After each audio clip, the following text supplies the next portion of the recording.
I'm used to doing these kind of videos because I'm a Seattle Mariner fan and we recap every single game. So I'm used to being annoyed as all heck by the team that I like disappointing me. I better get used to doing them for the Seahawks because 4 of the past 5 weeks have been yuck. Seahawks lose 31-10 and they fall to 4-4 on the season. Let's go over the scoring plays. I really don't want to, but let's do it anyway. Keon Coleman has basically a Moss moment on Tariq Woolen to score a 2-yard touchdown in the first quarter. Makes it 7-0 Bills. Second quarter, Seahawks kick a 38-yard field goal. We'll talk about how that came about. 7-3, and then right before halftime, Dalton Kincaid, a 12-yard touchdown pass from Josh Allen. 14-3 at the half. If you think things get better in the second half, they do not. Tyler Bass connects on a 27-yard field goal to make it 17-3. James Cook, a 2-yard touchdown run to make it 24-3. I had to think about the math there for a second. And James Cook, a 7-yard touchdown run at the top of the fourth quarter, or pretty close to it anyway. 31-3. Seahawks do get a 1-yard touchdown run from Zach Charbonnet. 31-10. And honestly, I've talked about this a few times with Seahawks games. It wasn't this close. Nope. It really wasn't this close. They had some chances in the first half, but no. No, they got their absolute... Can't say that one on YouTube. They got crushed. They got absolutely crushed. I don't think there's a whole heck of a lot of positives here. Let me think of something. Oh boy. Here's one. You know, for a guy who got here 3 days ago, I thought Ernest Jones played a pretty nice game. Now, 15 tackles tells you more about the guys in front of him than what Ernest Jones did. But for a guy who didn't really understand's the wrong word.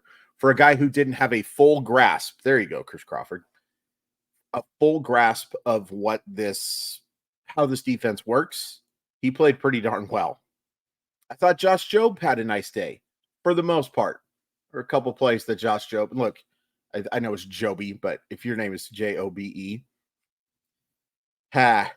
yes, he did have a couple of screw ups, but he gets the interception, the first interception that Josh Allen has thrown all year. He broke up a pass as well. I thought he played pretty well. I thought Kobe Bryant had some decent moments.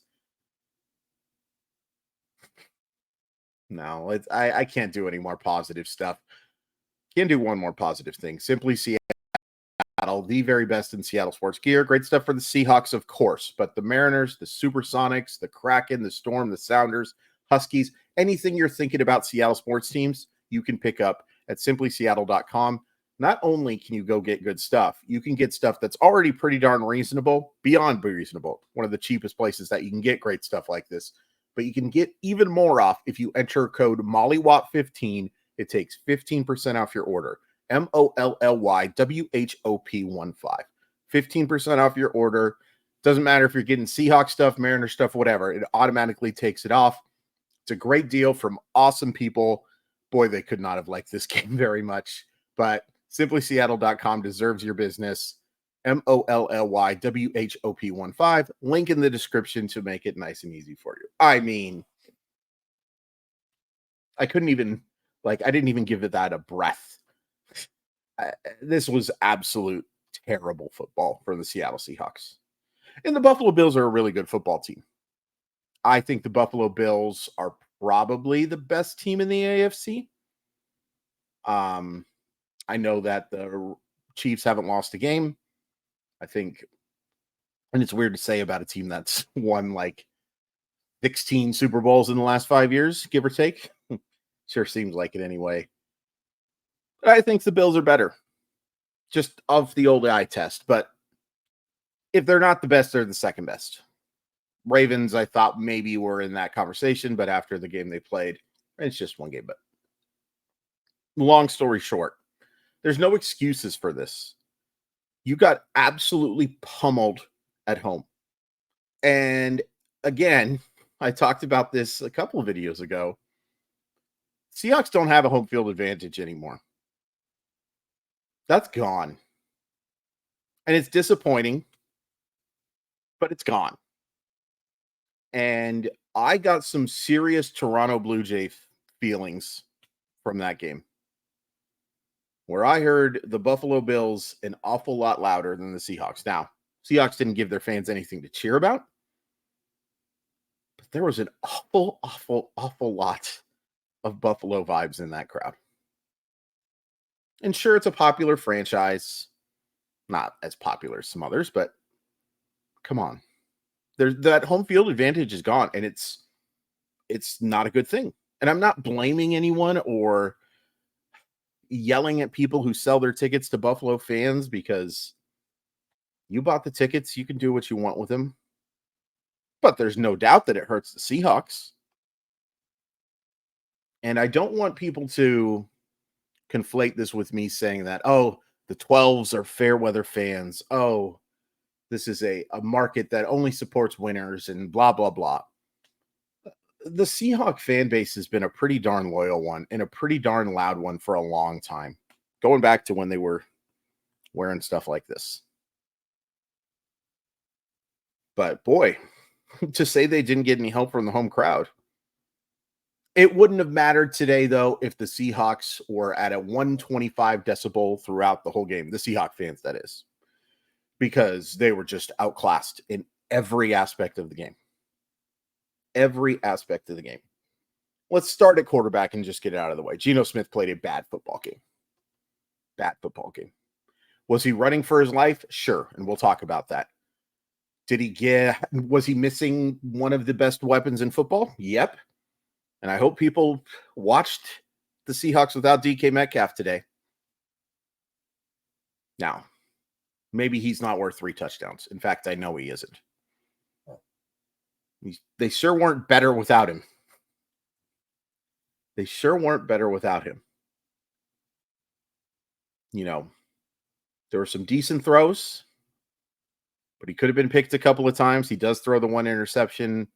You just got to dump that screen pass down, man. You just got to dump it down. And any chance they had to get back in the game was completely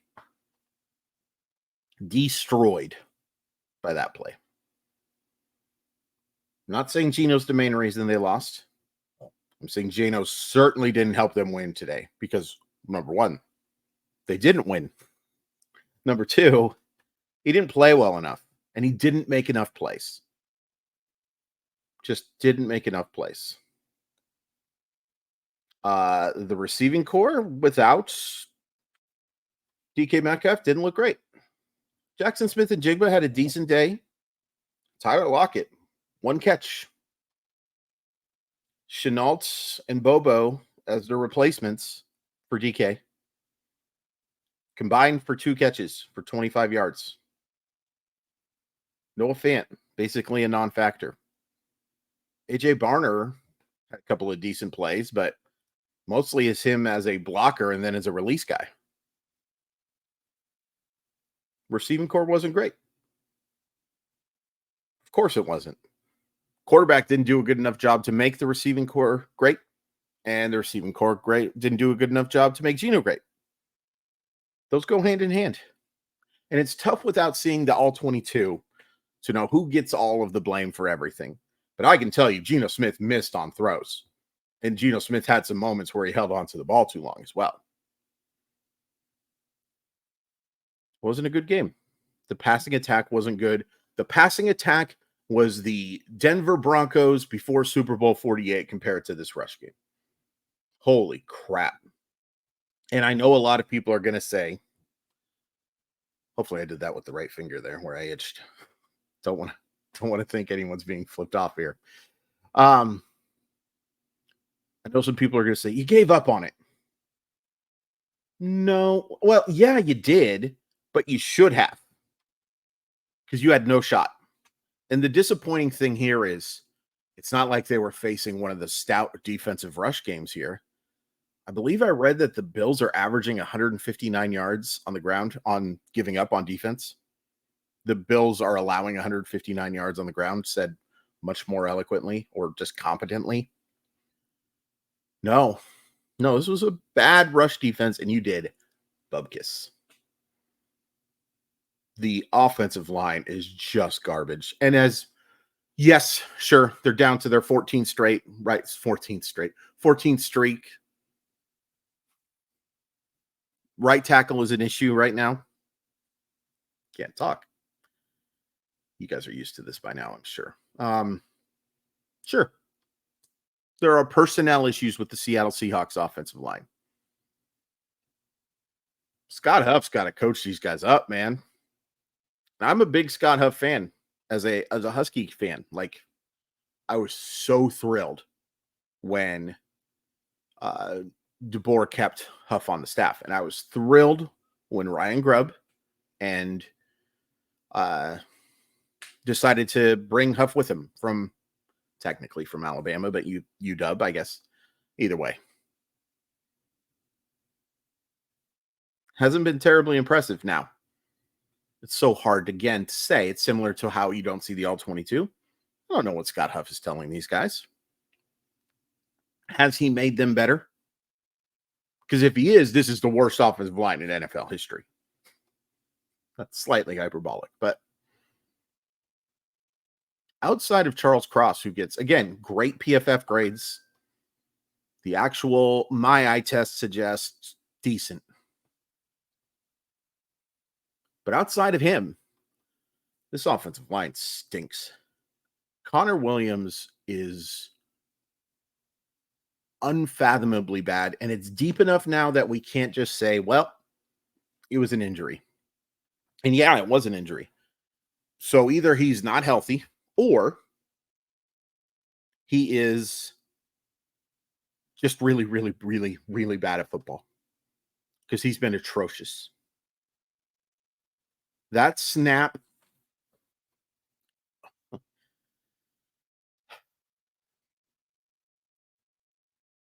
snap that ends up having the best launch angle and exit velocity that any Seattle Mariner would have had over Geno's head,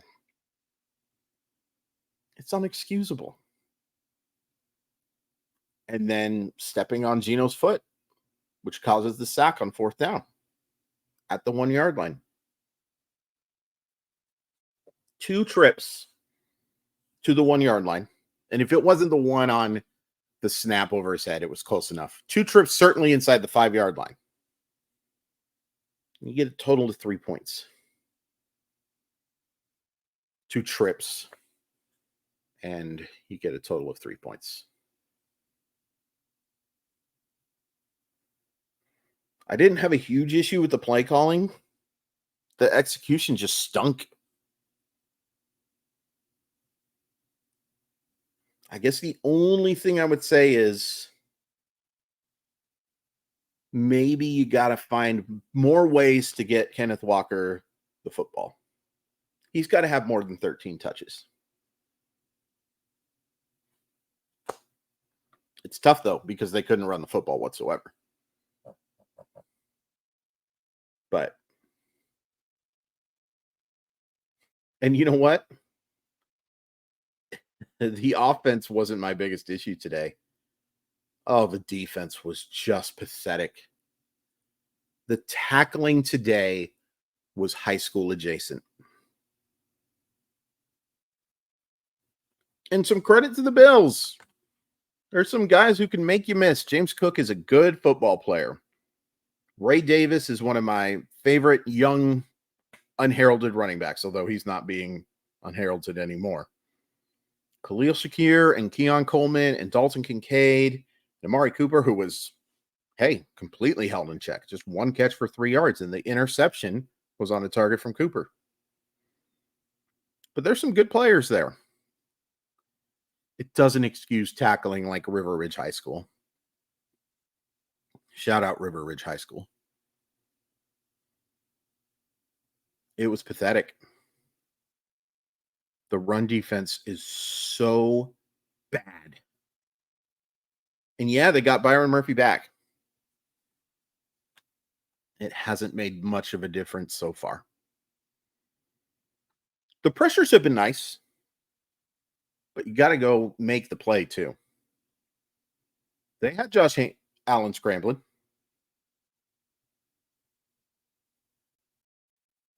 Didn't make much of a difference. I mean, this was a pathetic loss. And the special teams, D. Williams should never touch the football again.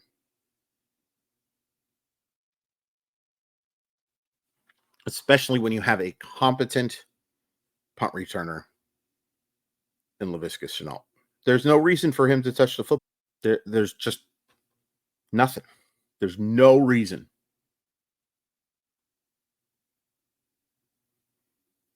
And, this was fairly obvious with a couple of losses earlier.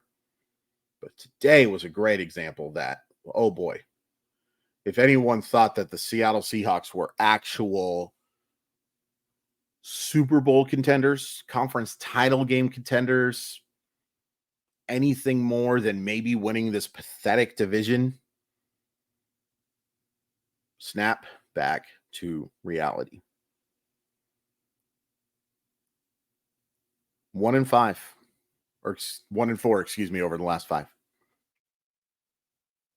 Not good. Not good. And before anyone goes, hey, Chris, why do you have such unrealistic expectations? I don't. I predicted this team to go 7-10, 8-9, and that's what they look like they're on pace for. But it could actually be a lot worse because they're not going to be favored in very many football games going forward. But it doesn't mean that you can't still be frustrated by crappy football, because this was crappy football. And I don't want to hear the excuses about the weather. I don't want to hear the excuses about what I talked about earlier. I was just making a point about not having a home field advantage. No, they were just a much worse football team. And they have not been the better football team in a long time. I know they beat the Falcons, and I guess it wasn't that long ago. They haven't been the better football team for the majority of their games lately. Boy, did they take advantage of just hot garbage in terms of their schedule. Although the Broncos look decent, so hey, maybe I don't know what I'm talking about. All I know is this was a pathetic effort. Next week, you got the Rams. Not sure how much confidence I have in that game. Please hit like, please hit subscribe. Really appreciate the support, everybody. We're going to start our Mariner stuff. We're going to be doing more Kraken stuff. Husky basketball, excuse me. Thank God I'm not recapping Husky football right now. Saturday might have killed me. But lots of great stuff. Really appreciate the support. Live chat tomorrow. Love you all. This sucked. This sucked.